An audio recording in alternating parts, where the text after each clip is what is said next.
tous ceux qui sont intéressés par le conte et sont intéressés par l'éducation que nous donnons à nos enfants.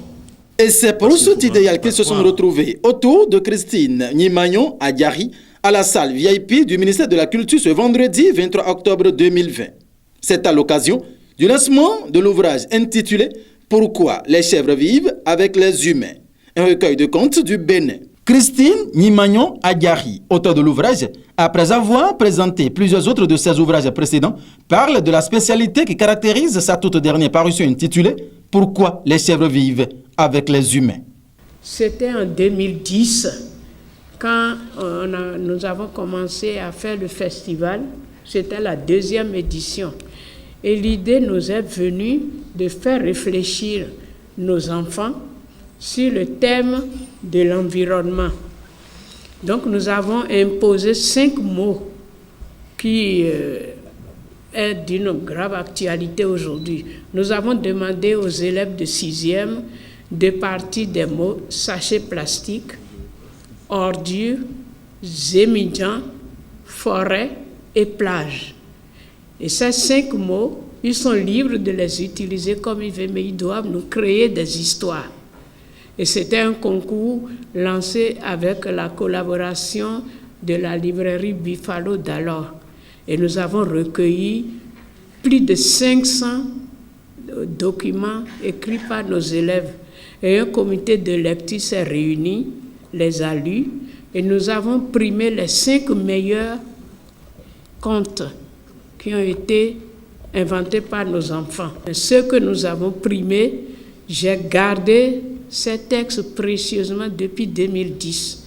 Donc j'ai tout repris, j'ai retravaillé un peu, et leur nom est dans ce recueil-là avec leur histoire. Une deuxième chose qui a fait travailler l'imagination, et ça je n'ai recueilli auprès de personne. Pourquoi chez nous, les mangues ont des noms? Il y a les gouverneurs, il y a les Chinois, il y a les Camerounais, il y a les mangues sauvages. Donc vous allez découvrir par quel miracle ces mangues ont ces noms-là. Et puis vous avez aussi l'historique du séchage des fruits, l'usine de séchage des fruits. Comment ça s'est passé? Qui a eu l'idée de le faire? Et pourquoi aujourd'hui on a des usines de séchage de nos fruits? Tout est dedans. Un événement dont Gilbert Déoumalé, directeur général du Fonds des aides de la culture, en est le parrain. Inspiré comme à son habitude, il retourne à la source. Un conte en pays Mari, par exemple, nous a expliqué comment est-ce que nous sommes passés de l'étape des singes à notre étape actuelle, où nous n'avons plus de queue, mais en lieu et place de notre queue. Et la suite étant intéressante, le DGFAC se veut jusqu'au boutiste.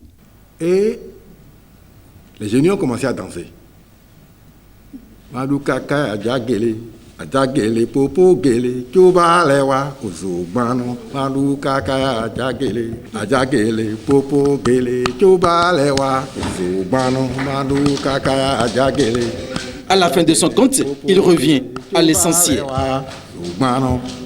Le domaine que vous avez voulu promouvoir est notre université.